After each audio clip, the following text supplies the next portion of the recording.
Hello, lovely. Hello. Today I'm going to talk a little bit about procrastinating because somebody in the Facebook group asked, like, how do I get help without to stop procrastinating? I was like, ooh, this is a good topic. And I have some bullet points, but I might bounce around a little bit as I have new thoughts because that's kind of the way my mind works. So I want to talk a little bit about procrastination and how frustrating it can be. So I've kind of I was working on an email about this and I was like, ooh, I want to make this into a video because I was like, here's some simple strategies to stop procrastinating that work for all authors. All you have to do is set up some accountability and build some routines. Done. Like, oh my gosh. Like that is the most annoying advice ever because you're like, yeah. I mean, oh, like, yeah, duh, those are the things, or maybe not. It's that answer of setting up accountability and making some routines is kind of like the same kind of advice as like, well, how do you lose weight? Oh, well, you just eat healthier and exercise more. It's like, well, yeah, I've tried that. And it didn't work. So the things like it's really like I still have the problem, otherwise I wouldn't be here, right? Like I still have the problem with like I'm still procrastinating, even though I have set up routines before and tried to set up accountability before, like what is going on? Why isn't it working? And so here's the thing that I want to like dive into a little bit around procrastination and why authors and you might be procrastinating. And it's going to be kind of specifically for women or people in caregiving situations or various um, uh, generally versus otherwise, just because that's who I can speak to the best as a woman and having that my experience. So I want to talk about like this advice of accountability and routines. So the problem is that it's like it's not necessarily wrong advice. Like it's we know somewhere that like accountability is important and that routines are important. So when somebody says, "Oh, just do this," you're like, "Okay, yeah, it feels right somewhere because we know that it is not bad advice. We feel that maybe those are the things that we do need." But the advice that we get or that we find or the books that we read or all the things are often like the bulk of that, the vast majority of that is really either it's one-dimensional advice or it doesn't account for the differences in lifestyles. Like oftentimes those books, and especially the classics and these things, are written by people in different situations that we are in. And by that, it's oftentimes by like straight white dudes who have somebody at home taking care of the kids, somebody who has somebody at home taking care of a lot of the other responsibilities so that they can just do the things that they need to do. And so even though their strategies might be good, but it doesn't account for all the other things, and that way those strategies might need to be implemented differently or structured somewhat differently. Like maybe that kind of accountability doesn't work, or that kind of routine doesn't work in different circumstances. So I want to talk a little bit more. I'm going to dive into that a little bit. So I want to, but I'm acknowledging that like that the advice that you got, while good, and while maybe it might have been good advice, and it might have been like, yeah, some part of this resonates with me. If it didn't work, it might not be because you didn't do it correctly, but because the person who gave the advice didn't come from the same space that you were in, right? So there's one, like that's kind of like the where I'm coming at here for something. So I want to talk a little bit about accountability. Okay. So oftentimes that accountability is like, accountability is setting it up so that, there is somebody that you answer to. And oftentimes it kind of includes some kind of carrot and stick scenario. So you're like, okay, if I set this goal and I achieve it by this date, um, then I get a reward of some kind, like the carrot. Okay. And then you have a stick where you're like, okay, and then the stick is oftentimes women mostly we don't I'm trying to think of a stick. I'm trying to think of a common stick. Like what's the stick that you're like, I did see one time somebody set up the stick that I'm thinking of, which it doesn't have to do with authors, but the one that I'm thinking, the stick that I'm thinking of, um, this is not a good one. um, it was about like you set a goal and you went online, you set your intention, you made it public and you went online, and then I'm like online on this wall online, and then um, you put up front, like you're like, okay, I have this goal I'm going to set to say like $200 goes to the opposite party that I'm in, the opposite political party I'm in, if I do not achieve this goal, and here are the two people who are going to acknowledge that whether I achieve the goal or not. So it was like this really bad stick of if like if you're a liberal, you said, I'm going to send $200 to the RNC here in the US, or vice versa. If you're conservative, it would send it to the DNC, and you would have two people like, you couldn't just on your own say that you achieved it or not because you didn't want to send it. It had to have two other people that you trusted to verify whether you'd achieved the goal or not. And so that was the stick of like, ooh, and it's a stick that a lot of people wouldn't like. Here's the thing, like when I never signed up for that because and I don't really use the like I'll give myself a reward. Like I'm like, oh, I'll get a pedicure if I accomplish this goal. And I don't use that system. Like sometimes I will give myself a pedicure after I accomplish a goal, but I don't use it as like the thing to motivate me because it doesn't. Okay. The pedicure doesn't motivate me to finish stuff. Okay. And the money going someplace, that's actually like while I don't like it and it would be painful, it doesn't motivate me to take action. Like it would not motivate me to not procrastinate. Um, and so it's really interesting to think that like, okay, so here's so but apparently that works for a lot of people. So how can you set up accountability in your life in a different way? Maybe that does work for you. So I'm going to do that in a little bit. Okay. And then I'm going to go into that, like the way these are the things that don't work. And then I'm going to go into the things that do work later. Okay. So then talking about routines, and actually I also thought of something about procrastination and perfection. So don't let me forget that. Okay. Um, let's say another strategy to overcoming procrastination is to set up routines. Okay. So you're like, oh, I'm going to write every day. Boop, boop, boop. Like this is how I set up. Well, yes, routines, again, we can feel that that might be a good thing, but why they might not be working for you is because maybe that's not your ideal routine. Like you as a person, like maybe somebody who has a lot of freedom in their schedule or something, maybe they have a different routine. And actually, I would recommend to people Becca Syme's Write Better Faster. If you don't know what your routine might be, or why various routines haven't been working for you, because it might be that it doesn't work with the way that your brain works and your strengths. So and that there are a variety of ways of creating routines, and maybe the routines that you've been trying are not the kind that work with your brain. Maybe you are not a write every day at the same time for an hour type of person. Okay, maybe that's not your routine and you've been trying other people's routines and they aren't working.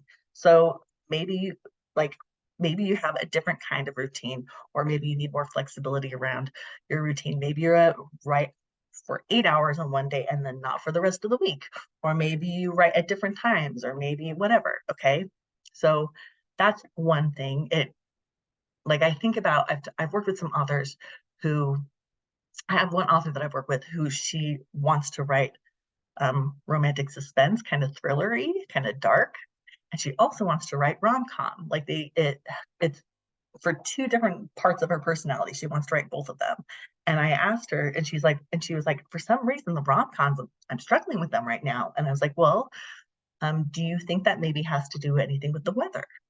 Like, because in the last couple months, if it or in the wintertime, if the weather is really, really cold and it's dark and really miserable outside, is it harder to write a B2 rom-com than it is to write the thriller? Like, and will you procrastinate on writing that rom-com when it's so difficult to get into the right space for it, whereas maybe you wouldn't procrastinate on the thriller because the romantic suspense, because the setting is more ideal for that kind of story. So like a lot of the advice we get doesn't account for who we are as a person and working within what we need and our own priorities. Okay.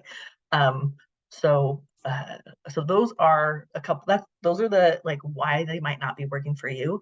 And then the thing about perfection that I wanted to mention briefly is that a lot of people, even if you do all the strategies that I'm going to tell you in a minute that help, a lot of people, if you grew up in some kind of trauma or you have this need to be a perfectionist, that's more than just a type A personality. Like if you have a need or trauma around doing things perfectly, like I did for a very long time.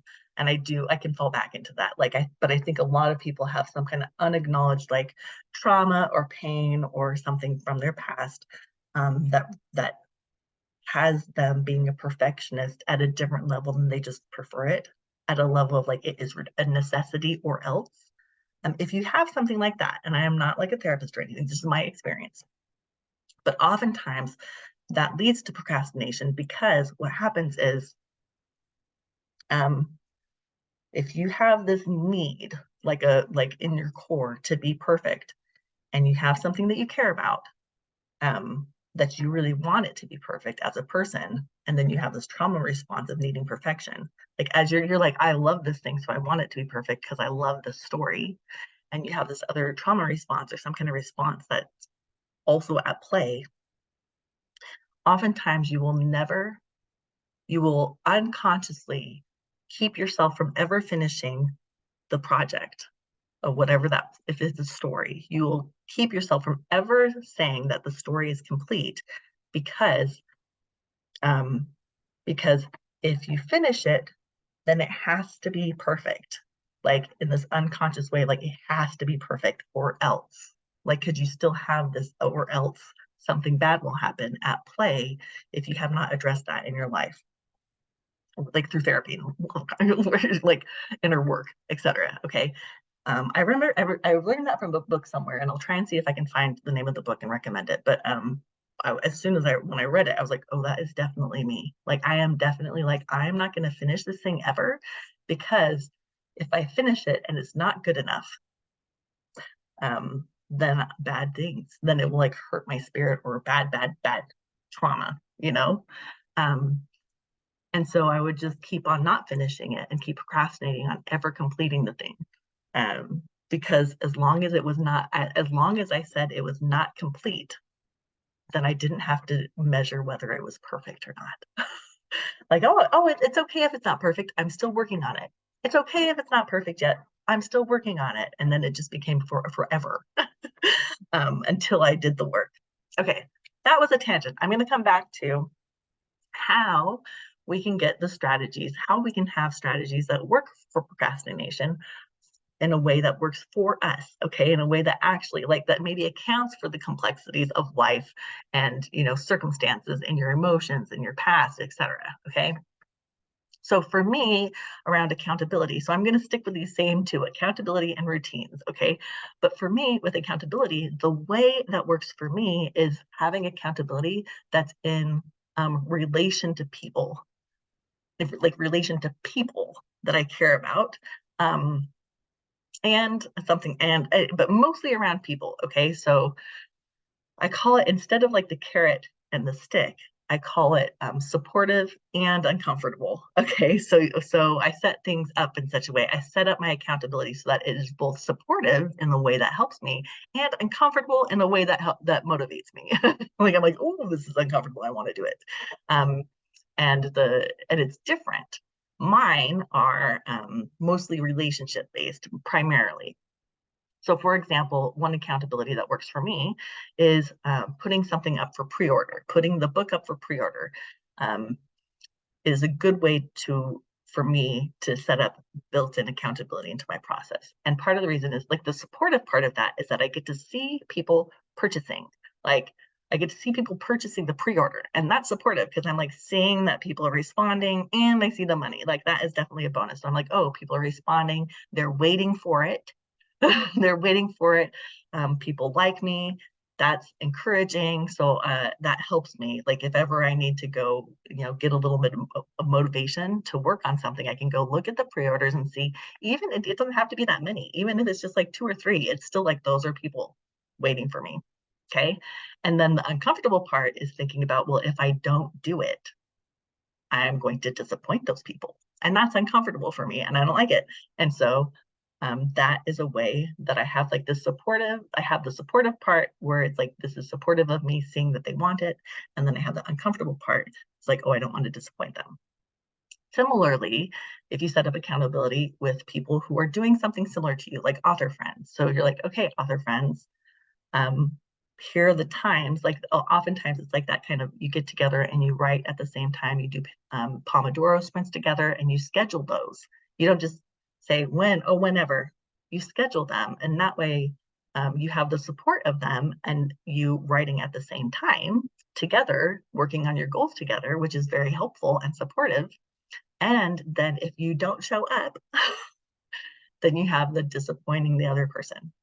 And so those are the ways that accountability have worked for me, and I think work for a lot of people in the ways of in a lot of, and they do work for a lot of people that I've talked to, authors I interviewed. These are some of the ways that they use um, to utilize that accountability in a way that works for us versus others. Um, and with routines, routines can work, but you need to adjust like you need to create routines that actually work for you. Like, so what is a routine that works for you? And that does sometimes take some experimenting because we don't always know. And then here's the thing about, and so like maybe you like working in the morning. I know somebody I work with, she was like, okay, she started doing it all. She actually adjusted her work schedule to take 2 hours off a day so that she could work, or that she could work on her writing instead of working on like her work. And she did that like on purpose. Like she talked to her people. It wasn't just like, under the table. Like she did it. It was like known. And initially she was like, I'm going to take off from 8 to 10 and work on my writing there. But then after a couple months of that, she adjusted it to be from taking off from 3 to 5 because she found that worked better for her to do it then. Because we don't know. We don't always know as we're figuring these out. And part of the reason why we don't always know. So here's another reason why, like just in life and the complexities of life and how things are, why you might be procrastinating still. Even if you know all these things, okay, even if you're like, yes, I know I need to do this. Yes, I know I need to put things up for pre-order, and I know that I need to adjust my routine, and I have things set up with friends to co-write. Like maybe you've put all of these things in place, okay, or you've tried them all somewhat, and they still haven't worked. And this is not about the perfection.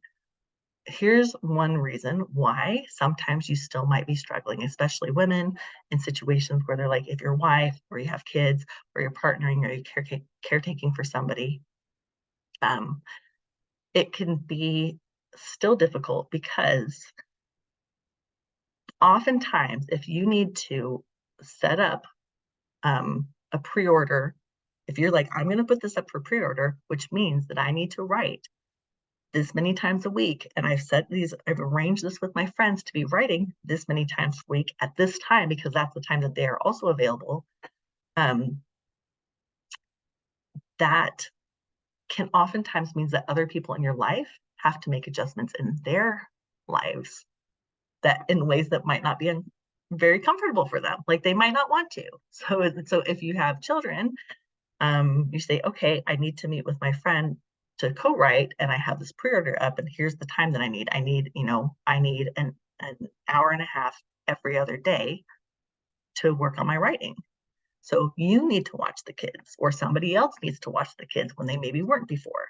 It's uncomfortable sometimes to have to prioritize yourself when it affects the other people in your life and maybe they don't always like it like in a way that maybe like makes their life less comfortable, right?